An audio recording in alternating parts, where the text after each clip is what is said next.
Paano kung sabihin ko sa'yo na ang itinuturing na banal na graal ng mga luxury na sasakyan, ang Lexus, ay may tatlong sasakyan na sobrang pangit? Hindi ko kailanman bibilhin ang mga sasakyang ito. Hindi ko man lang nanaising mapunta ang mga ito kahit sa pinakamatindi kong kaaway dahil sa sobrang konsumo ng langis, sirang makina, mga recall at reklamo ayon sa NHTSA. Kaya maraming galit sa mga modelong ito. Kahit maganda ang Lexus brand, may mga pagkakamali rin ito. Ibabahagi ko ang tatlong malalaking kapalpakan na dapat mong iwasan.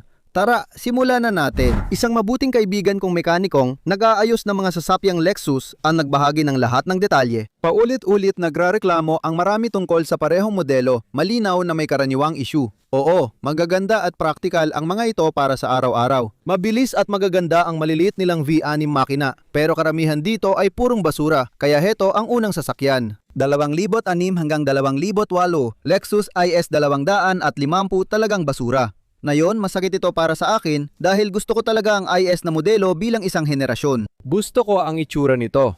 Isa itong compact na sedan na kadalasang may iba't ibang klase ng makina. At sa kasalukuyan, ang pinakabagong henerasyon ng IS 350 ay marahil isa sa pinakamaasahang sasakyan kung hindi man ang pinakamaasahan sa merkado ngayon at totoo namang ganon na ito sa loob ng ilang taon. Kaya masakit para sa akin sabihing ang IS 250 ay isa sa mga modelong dapat iwasan. Dahil ayon sa NHTSA, may humigit kumulang 938 na reklamo na may kaugnayan sa sasakyang ito. Ang 252 na reklamo para sa 2006 at 282 na reklamo para sa 2007 lamang ay nagpapakita ng mga partikular na taong ito ay talagang problemado. Gusto kong gawing baseline o gabay ang recall. May ilan sa mga nagkomento na nagsabing hindi raw dahil ang recall ay nagpapakita lang ng pagsisikap nilang ayusin ang problema. Hindi, para sa akin kulang sa quality control kasi kung tama agad ang gawa, walang recall. Mataas pa ang expectation dahil mahal ang mga sasakyan. Kapag bumili ka ng sasakyan, hindi ito dapat nagkakaroon ng mga problema. Pero sa kasamaang palad, ang mga recall ay indikasyon na may paparating na mga problema na ang mga manufacturer na ito, sa personal kong opinyon, ay nagtitipid sa kalidad at sinasabi, hayaan nating maging tupa ang mga tao. Hayaan nating ang consumer ang maghanap ng solusyon. Hayaan nating sila ang magtiis dito. Alam mo, ayoko ng ganung ugali. Madalas ko na itong makita sa industriya. Tanungin mo rin kung bakit may mga brand tulad ng Ford na kilala sa dami ng recall, samantalang ang iba naman ay kakaunti ang recall. Ang mga sasakyan tulad ng Toyota at Lexus, kadalasan ay kakaunti lang ang recall dahil talagang inaalagaan at binibigyan nila ng pansin ang bawat detalye para masiguradong walang problema ang mga sasakyan paglabas ng pabrika. Ayon sa mga datos, ang 2006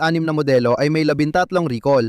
At ang 2007 na modelo ay may hanggang 8 recall na nagpapakita ng henerasyong ito ng Lexus IS ang may pinakamaraming problema at recall sa buong linya nila. May mga problemang hindi lang kasalanan ng gumawa tulad ng airbag. Alam mo, ginagamit nila ang Takata airbags at narinig na natin yan kung saan minsan sumasabog ito ng hindi inaasahan at may mga piraso ng bakal na lumalabas at maraming tao ang sa kasamaang palad ay malubang nasaktan dahil sa mga Takata airbags na ito. Hindi lang Lexus ang may ganitong problema. Nakita rin natin ito sa BMW, Ram at Dodge. Talagang malawak ang gamit ng Takata sa industriya ng sasakyan. Malaking recall ito na apektado ang mga modelong ito.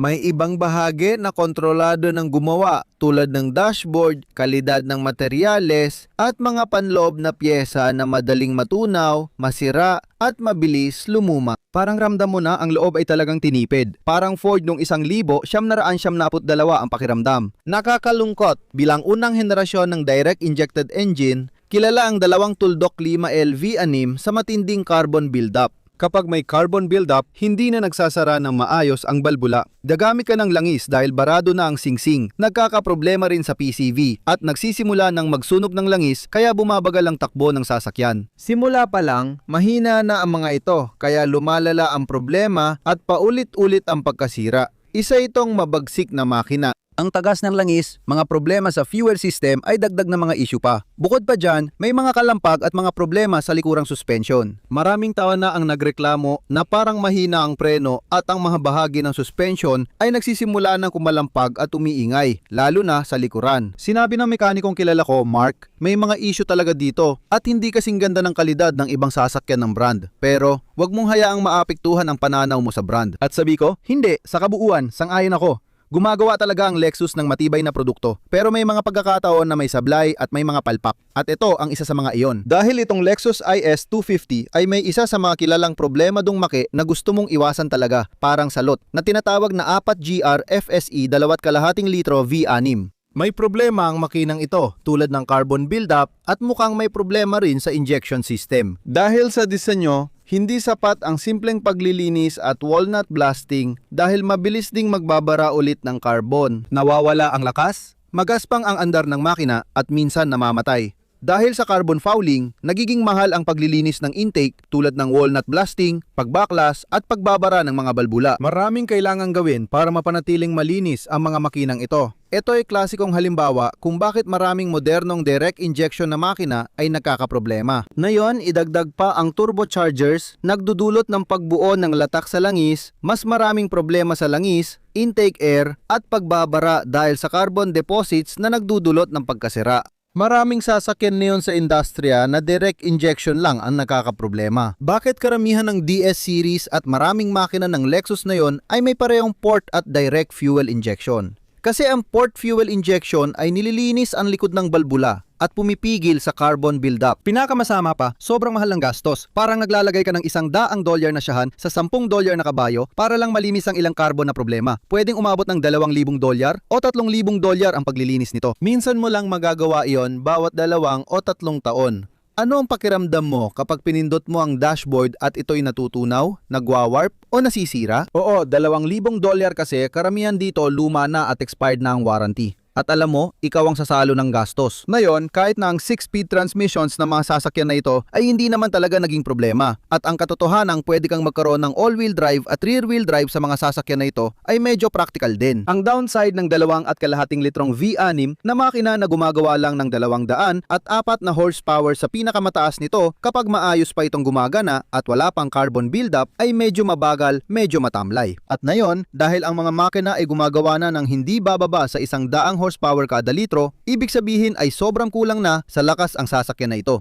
Dapat itong makagawa ng 200 at 50 hanggang 300 horsepower kahit naturally aspirated kung ihambing sa makabagong teknolohiya ngayon. E paano kung makakakuha ako ng sasakyan na maayos ang maintenance, may magandang service history at kakagawa lang ng walnut blasting at maayos ang lahat? Dapat ko ba itong bilhin? Hindi. Ang sagot dito ay tuloy-tuloy ang gastos sa maintenance. O, kung backyard mechanic ka, gusto mong madumihan ang kamay mo at okay lang sayong ikaw ang gumawa ng lahat ng trabaho at mabibili mo ito ng napakamura, sige. Para sa karamihan ng ordinaryong consumer na gusto ng matibay na Lexus, hindi ito para sa inyo. Hindi ko ito maire-rekomenda sa kahit sino, maliban na lang kung ikaw mismo ang gagawa ng lahat ng trabaho. Malinaw na isa ito sa pinakamasamang Lexus na nagawa nila at ayokong iparanas ito kahit sa pinakamalupit kong kaaway. Kung para sa iyo, higit pa sa simpleng paraan ng transportasyon ang mga kotse at gusto mong sumali sa isang komunidad na tunay na nagmamalasakit sa masayang karanasan sa pagmamaneho, Exotic Car Play Place ang para sa iyo. Kumuha ka ng merch dito sa ibaba, i-click lang ang link. Yung pangalawa, nakakatawa man, ay modelo na gusto ko lalo na sa mga sumunod na henerasyon. Ang mga sumunod na modelo ay nagkaroon na rin ng ayos. Naayos na rin nila ang mga problema. At sa kasamaang palad ng maayos na nila ito, itinigil na ang paggawa ng kotse na yon. Isa itong 4 na pintong sedan, direktang kakumpetensya ng mga tulad ng BMW 5 Series. At napakaganda nito, talagang napakaganda. Pero hulaan mo kung ano? Noong 2006 hanggang 2008, naglabas sila ng GS300 at GS350 na parang basurahan sa gulong, literal na parang nasusunog na tambak ng basura. Noong 2006 umabot sa 60, ang pinakamataas na bilang ng reklamo. Sa katunayan, nakakalungkot, nagkaroon ng malalaking recall sa makina at dahil sa dami ng reklamo at recall para sa sasakyang ito, hindi talaga ito minahal ng mga tao. Talagang hindi nila nagustuhan ang modelong ito. Tulad ng nakikita mo, noong 2006 hanggang 2008, halos pareho sa IS. Malinaw na noon sa Lexisland, hindi pa ayos ang sistema nila. May mga problema gaya ng biglaang pagbilis, aberya sa kuryente, at issue sa manibela at preno. Grabe! Nakakalungkot, may problema rin sa makina. Hindi ito Ford o GM na may 3-cylinder turbo. Lexus ito na may seryosong paulit-ulit na problema sa makina.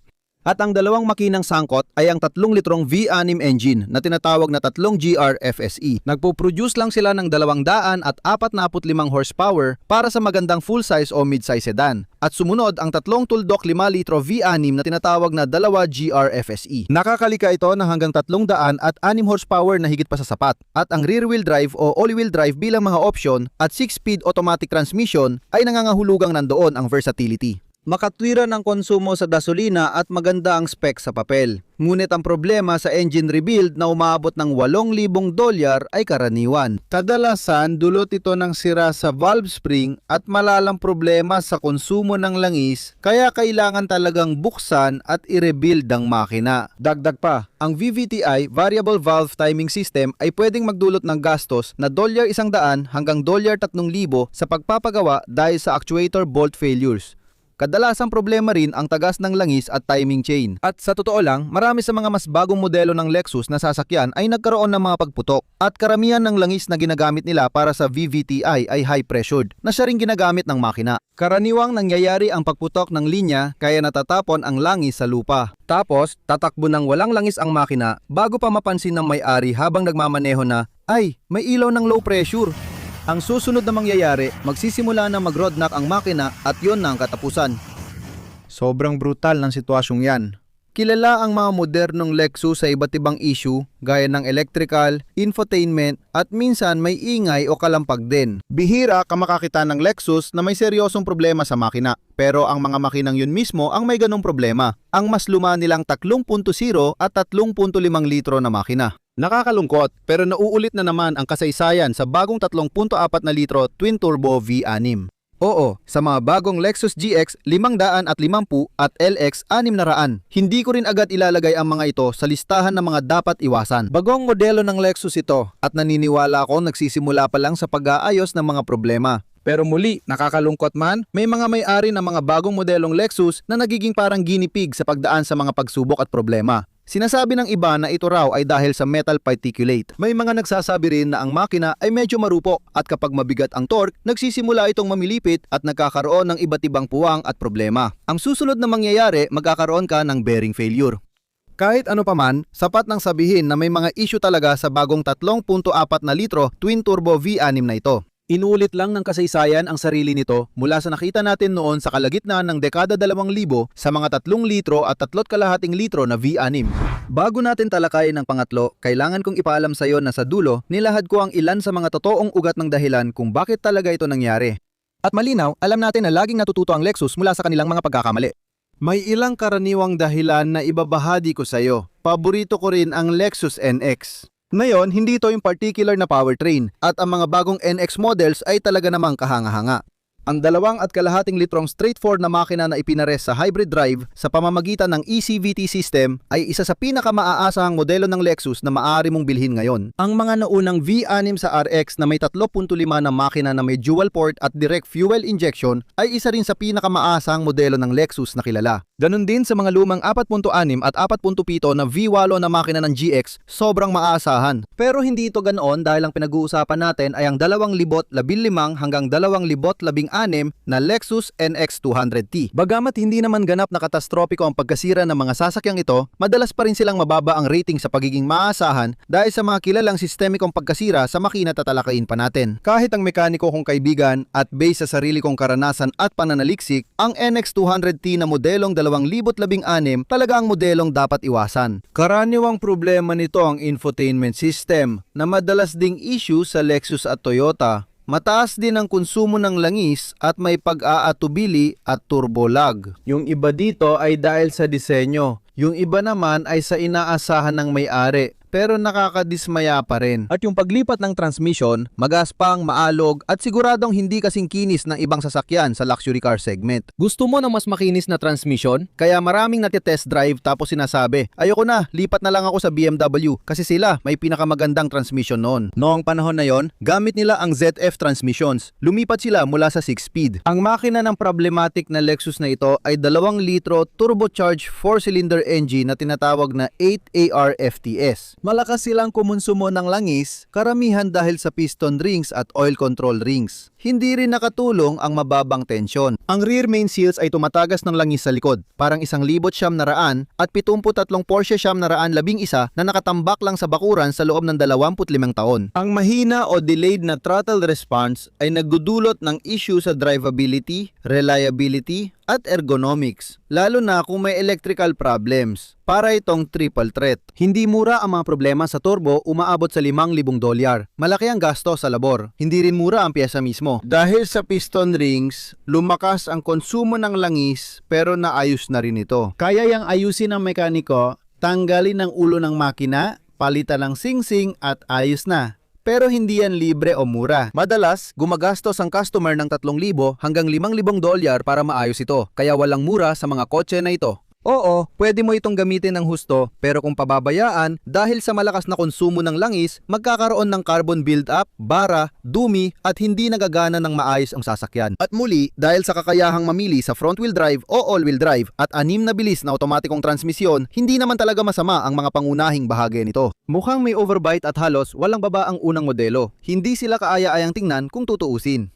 Talagang gusto ko ang ginawa nila sa mga huling modelo ng NX series at hindi naman talaga kaakit-akit ang mga ito. Sa kasamaang palad, dahil sa mga problema sa turbo, pagiging hindi maaasahan at mga issue sa makina, isa talaga ito sa mga dapat iwasan ng husto. Hindi naman kahanga-hanga o dapat ipagmalaki ang 200 at 35 horsepower na turbo engine. Gayunpaman, ang bagong Mercedes-Benz C 300 nating na yon ay may 200 at 42 horsepower din, kaya hindi ito nalalayo. Gaya ng sabi ko, 3 pangunahing pundasyon ang pinagmumulan ng lahat ng sasakyang ito.